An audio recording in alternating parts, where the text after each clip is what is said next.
Hey guys, welcome back to my channel. For today's video, nandito tayo ngayon sa Bell House. Dito yan sa loob ng Campion A. Dito sa Baguio, dito sa Benguet. So ngayon, the last time na nagpunta kami, naka-close yan for renovation. So ngayon bukas na siya. Tingnan natin kung ano yung mga improvements tsaka kung may mga nagbago sa loob ng original Bell House na rest house ng mga Americans during their time. Tara, let's go. Ayan guys, so nandito tayo ngayon sa pinaka bell house mismo, yung mismong structure, no. So from here makikita nyo, ito yung famous tsaka iconic na parang balcony nila or hallway, no, na overlooking yung Bell Amphitheater. Ayan. So kung frequent kayo sa Baguio, lagi nyo makikita dyan maraming picture yung mga tourist, local man or kaya mga foreigner. So ayan. So pakita ko lang, pasok tayo dito sa Bell House. So ayan. Ayan. So ito yung loob ng Bell House. So typical American home, meron silang fireplace. Although hindi naman ganun kalamig dito sa Baguio compare sa States, no. Pero meron silang fireplace para feel at home sila. And then yan, may TV, pero syempre before wala naman yan. Wala pang TV no na flat screen. And then merong makikita dyan, meron kayong mga memorabilia. Ayan, mga memorabilia, mga original photos ng Bell House during their time. Ayan, ayan yung parang Baguio Country Club. Tapos ito yung original photos photo nung living room na which is ito na yan ngayon. Ayan. So as you can see, no, parang hindi man nagbago yung mismong sala. So tara, tingnan pa natin. So ayan, ikot muna tayo dito sa living area nila. So dito, typical American home, no. Kung nanonood kayo madalas na mga movies sa Netflix, meron silang parang dyan, parang coffee table dyan. Parang kunyari mag-uusap kayo ng masinsinan, dalawa lang kayo. Ayan, pwede yan. Then merong fireplace, of course. And then dito merong piano. Ayan, piano. Nakalagay, do not play the piano. Kasi ano na yan, may historical value. And then merong, I think ito, original to kasi makikita nyo talagang lumang-luma na siya. And then dito sa likod ko makikita nyo, ayan yung formal dining room nila. Ano yan, 4, 5, 12-seater. 12-seater dining table. So ayan. So dito rin sa dining area nila, meron din silang fireplace. Ayan. And then of course, meron sila dito parang buffet table. Ayan, and then typical sa mga American na bahay, meron silang mga lagyan, mga display nila dyan.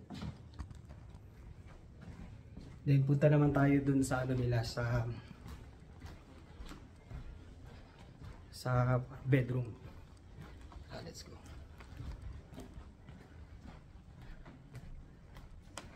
Ang ganda, tapos tingnan nyo may wallpaper. Not sure lang kung original yan. Kasi makikita nyo dito sa original photo, the same Ayan. Parang the same naman yung wallpaper nya.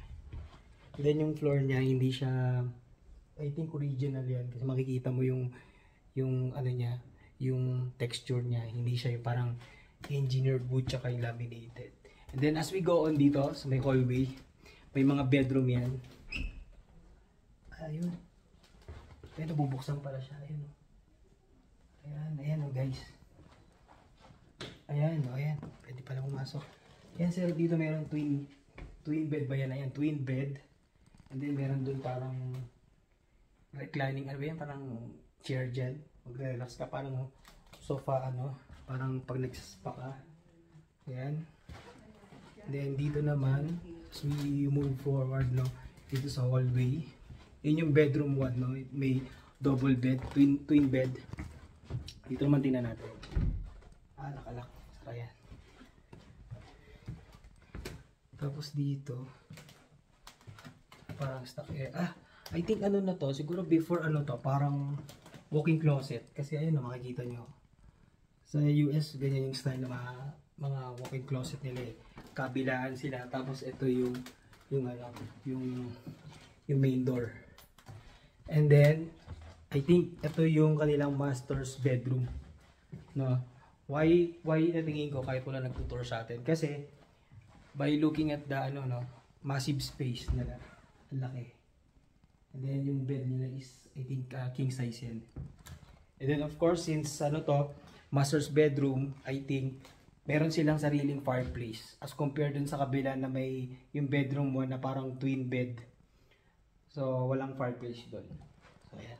And then meron din sila ditong couch, ayun oh. Ayan. Then meron din silang sitting area dito. So imagine nyo na lang, no, during that time mga Americans, no, meron pa rin they live a comfortable life pa rin kahit nandito sila sa Philippines. No? So tingnan natin kung anong meron dito sa door na to. Nakasara. Ayan. Okay, so tara. Labas tayo para makita niyo yung dinaanan natin. So from master's bedroom, actually merong door dito that leads you to the balcony. Now, parang yung balcony niya, I don't know kung balcony tawag dyan, pero yung buong structure na nakapaikot yung parang balcony na ganyan. Pero ito guys, nakita ko lang, napansin ko lang. As compared dito sa tinatapakan natin ngayon, ayan, tsaka dito, ito parang na to synthetic na wood planks na yan. As compared dito na original yung wood, kasi makikita mo yung niya, yung kanyang texture pag tinatapakan mo, medyo makinis. Ayan, so yun yung master's bedroom, kanina yung pinakita natin. Yun yung walk-in closet nila, kabilaan, ayan. Ayan, tsaka dito. Tapos ito yung door, no, sa master's bedroom, ayan. Then I think ito yung bedroom number 2. So bali technically tatlo yung kwarto, isang master's bedroom, tas dalawang bedroom siguro yan. Pero yung isa sarado kasi yung ito yung kanina yung twin bedroom. Ay yung twin bed bukas. So ayan. Pasok tayo ulit. Tingnan natin baka may access tayo dito. Yung bukas. Sa parang stock room. Ayan. So tsaka makikita nyo, no, since Baguio to, malamig, hindi uso aircon nun, may ventilation sila dyan, no. Parang yung hangin umiikot pa rin. No, kahit wala silang aircon. I'm not sure lang kung may electric pa nun. So labas tayo dito. Ayun, no. Ayan, ito. Ito pinangalan yung caption ni kay John Milton Hay. Ayan. So ikot tayo. Okay, labas naman tayo. Dito tayo sa sa main door. Ayan. Yan yung main door. Ayan, kung makikita ko sa inyo, yan yung bell house. Imagine nyo, nakalagay dyan, bell house 1903 tsaka 23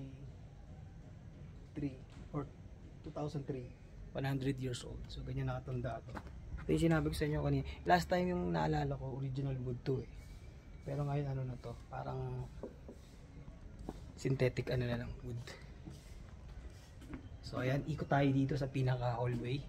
Ay hindi, parang to balcony. Ayan.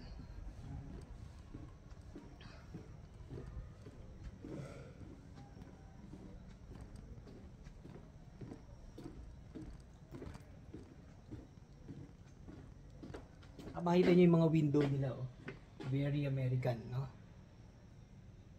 Real wood talaga siya, hindi siya parang aluminum na window. Kanina nakita nyo, naalala nyo nung sa hallway, yan yung hallway na nung bedroom 1, bedroom 2, tapos doon yung master's bedroom, yung may access na door. So yun, tingnan natin, hindi pa natin explore banda ron. Ayan yung master's bedroom, yung pinanggalingan natin kanina. Tapos ang ganda dito guys, tingnan mo. Imagine during their time, wala pa siguro yung na yan, yung ang tawag yata nila diyan, Secret Garden Trail. Yan, papunta yan doon, may mga parang dating treetop adventure yun sarado na yan ngayon. So imagine nyo noon wala to. Puno-puno pa yun ng mga pine trees. So tingin ko medyo nabawasan na yan kasi dati medyo mas makapal So ayan, so dito tong area na to ay medyo dito mga water tanks na yan. Ayun guys, pakita ko sa inyo. Ayun, nakalagay oh. Camp Janay. Historical Call. Ayun, Heritage Rehoting. Ayan. So, ito yung original. Ayan. Pakita ko lang sa inyo ha. Ayan. Ayan. Andito tayo ngayon. Ayan. Sa structure na yan. Nakita nyo? Andyan tayo ngayon. Ayan. Tapos, ayun yung Bell Amphitheater. Ayan, Amphitheater. Tapos, ito yung Historical Core. Tapos, nandito yung historical, ano parang cemetery to eh.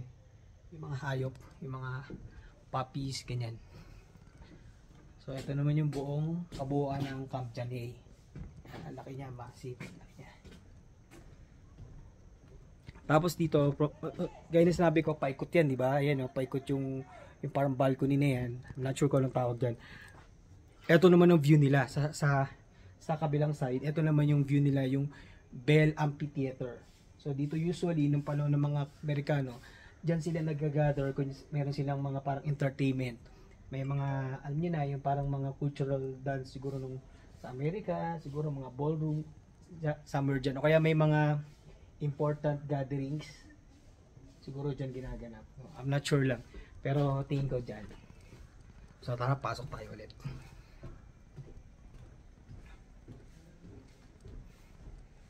Ganda talaga, tingnan nyo, puro pine trees.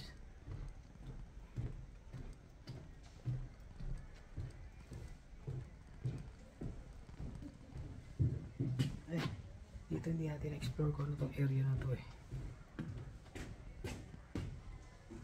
Yun. So, ito restricted area. So, banda doon, I think, ano yan, office yan. Office yan ng Camp Janay. So, dito, ito may access sa ano, sa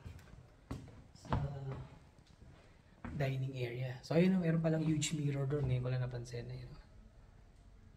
Tapos fireplace. Sabi nung nakausap natin kanina, nung araw daw, talaga daw wood daw ang ginagamit dyan para mag-create ng fire. Ayan, so napakalaki niya, no? Typical American home. So ayan lang muna guys. Thank you for watching. Don't forget to like, share, and subscribe for more videos and updates. Bye! So ayan, dyan nagtatapos ang tour natin sa loob ng Bell House. Dito yan sa loob ng Camp Janay. So ngayon bibisitahin naman natin kung open. Hindi natin natanong kung bukas yung Bell House Library. Ito yun. So mukha siyang sarado kasi nakalagay no entry. So tara, balik na tayo sa parking and let's go, kain na tayo sa Le Chef dyan sa The Manor. Tara, let's go. Samahan nyo ako. Bye. See you later.